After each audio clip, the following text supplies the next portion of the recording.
Querétaro, madrugada del 21 de diciembre, 11 casas, 3 municipios, 120 hombres armados y una orden sellada con una sola frase: entramos todos al mismo tiempo. Fue un operativo quirúrgico, implacable, sin margen de error. El sonido de las puertas rompiéndose se escuchó en sincronía en Huimilpan, El Marqués y Amealco, como si un solo martillazo sacudiera al estado entero. 12 detenidos, más de 12 kilogramos de metanfetamina, 19 objetos largos, 126 cargadores, 1680 y 3 cartuchos, sustancias controladas, dispositivos de comunicación, inhibidores de señal, placas balísticas y algo más. Un mapa que no debía estar ahí, porque lo que parecía un simple golpe contra distribución ilícita resultó ser la primera grieta en un sistema oculto. Un sistema que, según fuentes de inteligencia, llevaba meses infiltrando la zona y tenía nombre: Grupo Jalisco Nueva Generación. Las imágenes son devastadoras: chalecos con siglas, objetos artesanales listos para activarse, dinero empaquetado como si se esperara una entrega y, en medio de todo, una libreta, una lista. Querétaro no dormía esa madrugada porque esta vez el operativo no fue una reacción. Fue una ofensiva planeada desde el más alto nivel y al frente, como en los casos más delicados del país, estaba él, Omar García Harfuch. Desde el centro de operaciones, su voz marcó el inicio. Hoy no vamos por un grupo, vamos por la estructura. Hoy Querétaro responde. Lo que se descubrió en esos cateos cambiaría todo, porque no eran casas, eran nodos, puntos de conexión, espacios de paso para algo mucho más grande que solo sustancias controladas. Y si lo que encontraron en esa libreta es real, estamos frente a la expansión silenciosa del grupo en el Bajío. Las cifras son solo la superficie. Lo verdaderamente inquietante fue la coordinación, dispositivos de comunicación cifrados, inhibidores activos, vigilancia por dron. Querétaro no era territorio en disputa, era territorio ya tomado. Hasta hoy, porque este operativo, ejecutado con precisión de reloj suizo, no solo detuvo a 12 presuntos involucrados, marcó un antes y un después en la Estrategia Nacional de Seguridad. La instrucción fue clara: entramos todos y nadie sale. Pero lo que los agentes hallaron en una de las casas no estaba en ningún informe. Y eso fue lo que encendió todas las alarmas. Querétaro es solo el inicio de algo mucho más oscuro. Amealco de Bonfils, pueblo de niebla y tejados bajos. A las 5:12 minutos de la mañana, el aire tenía ese olor a tierra húmeda que precede a las tormentas. Pero lo que estaba por caer no era agua, era proyectiles, tensión y justicia. La operación se activó desde 3 frentes: Amealco, Huimilpan y El Marqués. 3 puntos estratégicos, 3 rutas de entrada, 3 silencios quebrados al mismo tiempo. Las órdenes eran claras, los objetivos múltiples y el margen de error cero. Los vecinos de la colonia San Ildefonso despertaron por un estruendo, un sonido que hizo vibrar las paredes como si un rayo hubiera caído a metros de distancia. No era un trueno, era la entrada. Los equipos tácticos rompieron puertas reforzadas, atravesaron rejas eléctricas y neutralizaron a los primeros vigilantes en menos de 90 segundos. En el interior de las casas, el mismo patrón: hombres dormidos con objetos cerca, cámaras conectadas a monitores internos, cajas de metal con compartimentos secretos. Pero hubo algo que llamó la atención en el primer punto intervenido. Sobre una mesa cuidadosamente ordenadas estaban varias placas de identificación. No eran falsas, eran reales y pertenecían a personas que oficialmente ya estaban fallecidas. Las anomalías comenzaron a multiplicarse. En otra vivienda, los peritos hallaron una báscula digital conectada a un generador portátil. A su lado, una caja con etiquetas: CJNG Norte, entrega 21 de diciembre, zona Cosmo. Lo que parecía una red de distribución ilícita menor, en segundos comenzó a parecer otra cosa: una plataforma una base de operaciones, un centro logístico sin químicos, pero con toda la infraestructura para distribución de alto nivel. La primera vivienda quedó asegurada en menos de 8 minutos, pero antes de salir, un agente notó algo más. En una de las paredes, detrás de una cortina raída, había un mural pintado a mano, una calavera con cuernos y la palabra Nueva Generación. Los cateos no eran casuales, no eran simples revisiones, eran el resultado de una investigación que había comenzado en silencio semanas atrás, cuando una llamada anónima reveló que Querétaro se había convertido en zona de paso blindado para el grupo más activo del país. Esa madrugada todos lo supieron, la calma era una mentira, la fachada rural un disfraz, y el CJNG ya estaba dentro. Los registros forenses lo confirmarían más tarde. En total, se hallaron dispositivos de comunicación de frecuencia militar, inhibidores de señal, bitácoras codificadas y rutas escritas a mano que cruzaban el estado como venas. Pero la señal más clara de que Querétaro estaba en riesgo absoluto no fue un objeto ni una sustancia controlada, fue el silencio de los detenidos. Ninguno dijo una sola palabra, no preguntaron por abogados, no pidieron una llamada, solo bajaron la mirada y esperaron, como si ya supieran lo que iba a pasar. Pero lo que ocurrió en el segundo inmueble rebasó cualquier expectativa.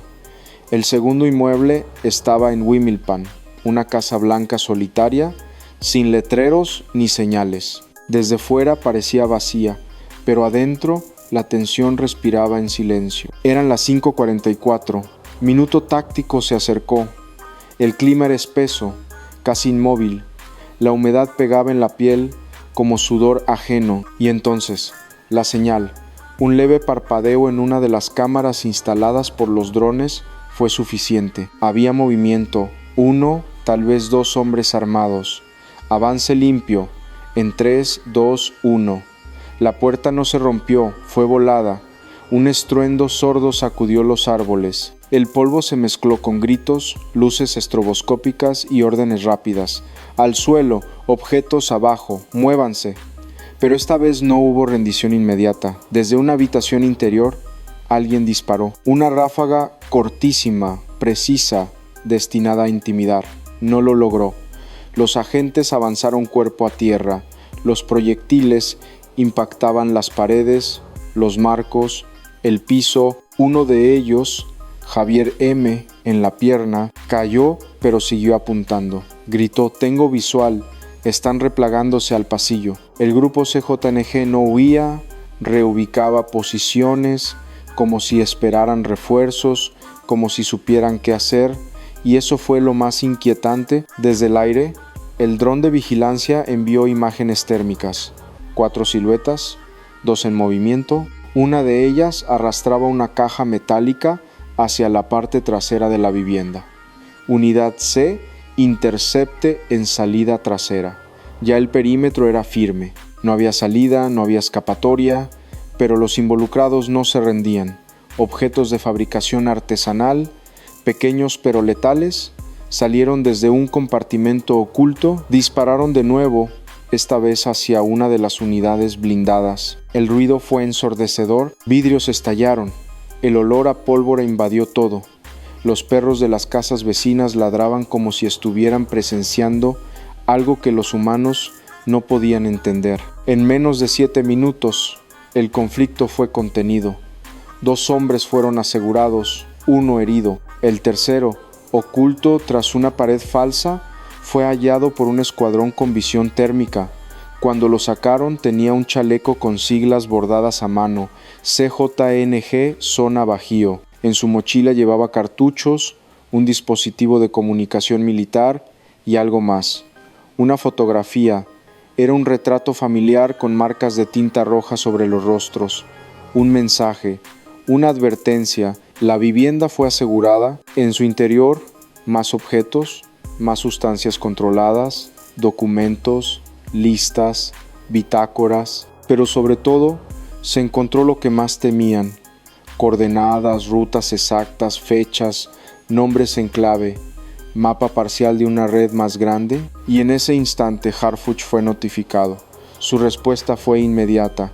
Este ya no es un cateo, es un punto de quiebre. Pero aún no sabían lo que estaba oculto en el tercer inmueble, porque lo que encontrarían ahí no era para los ojos de cualquiera, y eso lo cambiaría todo. Doña Jacinta tiene 69 años, vive en la colonia San Juanico en Huimilpan. Su casa, una construcción sencilla de bloques y lámina, está justo frente al tercer inmueble cateado. La madrugada del operativo se despertó por el estruendo. Su nieta, Abril, de 7 años, temblaba debajo de la cama. Lloraba en silencio con las manos sobre los oídos. «No salgas, abuela, diles que no estamos», repetía una y otra vez. Doña Jacinta solo alcanzó a decirle una frase con voz entrecortada. «Esta vez sí son los buenos». A unas cuadras, Pedro R., comerciante de abarrotes, ya había sido presionado 3 veces. La última vez le dejaron una nota escrita a mano. «No te hagas el héroe, te estamos viendo». Ese mismo día había pensado cerrar su tienda, pero al ver pasar los convoyes del operativo, se quedó parado en la banqueta.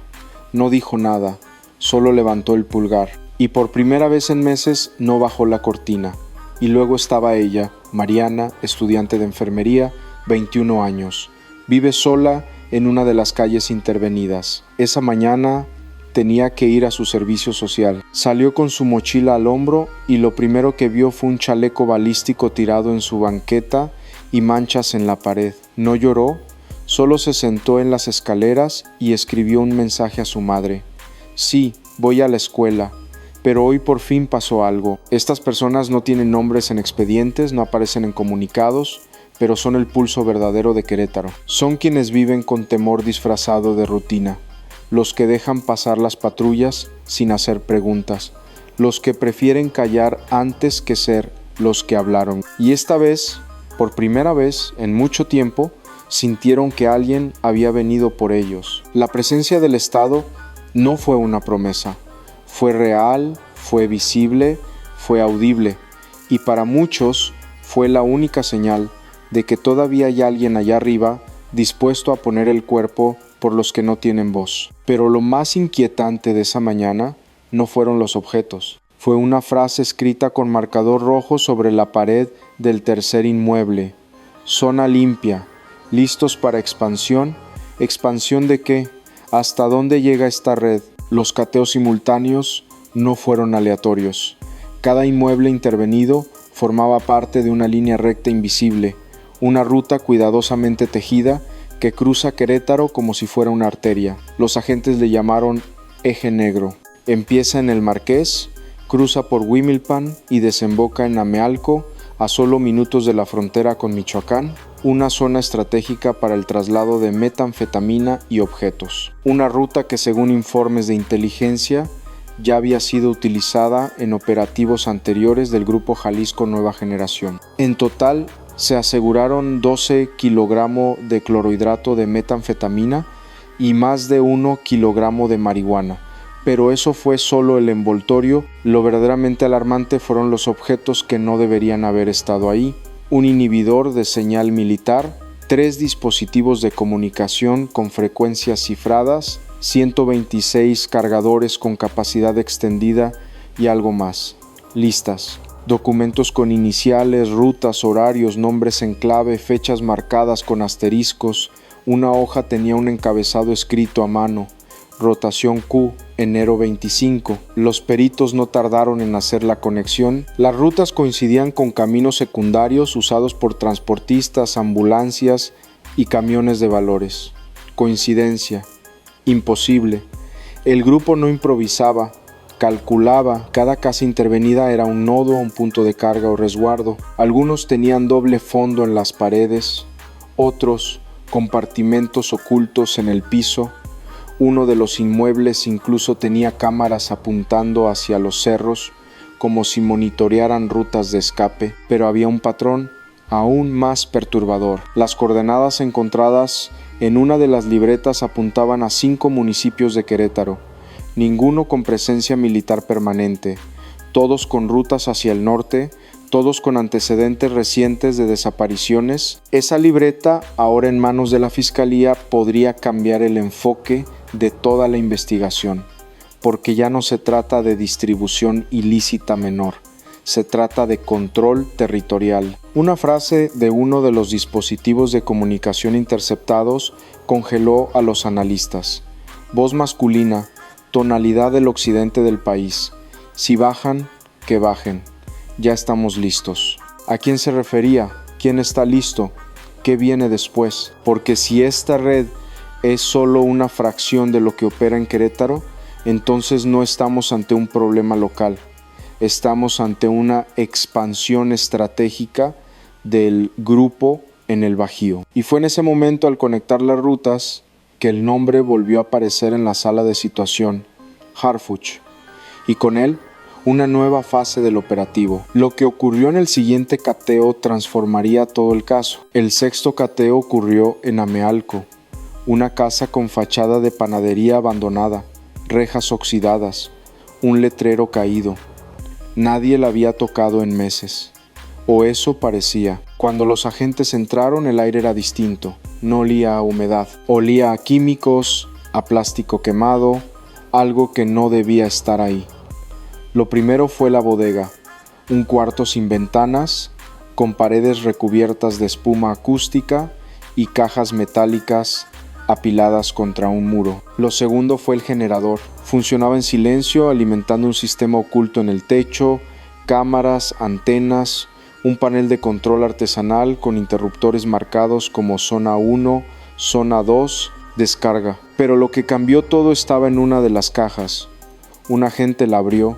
Dentro había 10 documentos de identidad falsos, todos con fotografías distintas, pero con el mismo rostro modificado digitalmente, y entre ellos un nombre en clave, Zafiro 11. Ese alias ya había aparecido antes en carpetas de investigación de Guanajuato y Jalisco, en informes de inteligencia sobre estructuras de mando del Grupo Jalisco Nueva Generación. El silencio en la sala de cateo fue total, porque si Zafiro 11 estaba ahí, significaba que esa vivienda no era solo un punto de paso, era una estación táctica, un punto de control, un espacio de planeación. A un costado se halló un pizarrón blanco con fechas, rutas y una palabra escrita 3 veces: expansión. La revelación no tardó en replicarse hacia la base de operaciones. Las rutas coinciden con otros estados. Los nombres en clave son repetidos. Los objetos son idénticos a los decomisados en operativos de Jalisco. Este cateo no encontró más sustancias controladas, no encontró más objetos, encontró la mente, y lo peor estaba en el fondo del cuarto, detrás de una lona negra, dentro de una caja fuerte improvisada, había un CPU encriptado con doble seguridad, pero encendido. Al conectarlo a los equipos de campo, lo que apareció fue una interfaz con carpetas codificadas. 3 estaban abiertas, CRO activos, pago semana 50 y 1 nodos emergencia. Y dentro de esa última, un archivo de audio. La voz era clara, sin distorsión, masculina, con acento del sur de Jalisco. Ya se abrió la línea. Si caen aquí, activamos los otros puntos. El agente que escuchó la grabación solo murmuró una palabra: esto es una red nacional. La magnitud del hallazgo superaba a Querétaro. Era una estructura que respiraba por debajo de las instituciones, una sombra que se movía con mapas, pagos y fechas. Y en ese momento, desde la Ciudad de México, Harfuch fue informado. Su reacción vendría en la siguiente fase, y con ella el Estado entero cambiaría su estrategia, porque lo que estaba en juego ya no era una región, era el control del Bajío, y eso apenas comenzaba. A las 12:27 del mediodía, desde el Centro de Inteligencia de la Secretaría de Seguridad, el parte fue leído en voz alta. 12 detenidos, 11 cateos exitosos, 2 inmuebles asegurados, 19 objetos largos, 126 cargadores, más de 1,600 cartuchos y un sistema logístico que apuntaba directo al Grupo Jalisco Nueva Generación. El silencio fue breve. Harfuch miró a los mandos, cerró el expediente frente a él y dijo firme: no vamos a ceder ni un metro más. Querétaro es estado, no corredor criminal. En menos de una hora, giró instrucciones para iniciar una operación espejo en los límites de Guanajuato y Michoacán. El mensaje era claro: contención regional inmediata, y luego, lo más simbólico, ordenó su traslado personal a Querétaro. La noticia se filtró antes de las 3 de la tarde. En redes, los titulares eran contundentes: Harfuch asume el control del operativo en Querétaro. Cateos revelan expansión del CJNG. Harfuch responde con despliegue total. A las 5:15 minutos, su convoy ingresó al estado. 27 unidades, 2 helicópteros en rotación táctica y una orden general. ¡Qué presencia total! ¡Que nos vean! En una transmisión breve desde el centro de operaciones, su declaración se volvió viral en minutos. Hoy no se combate un grupo, se combate una estrategia, y la vamos a desmantelar desde la raíz. Mientras hablaba, equipos tácticos seguían ejecutando aseguramientos. Las imágenes eran contundentes: calles selladas, chalecos balísticos en fila, cajas metálicas abiertas frente a cámaras forenses. La gente miraba desde las esquinas, algunos grababan en silencio, otros solo respiraban con fuerza, como si por fin se permitieran volver a hacerlo, porque Harfuch no llegó solo, llegó con la fuerza del Estado detrás, y en cada paso que dio dejó claro que esto no era una respuesta, era una toma de control.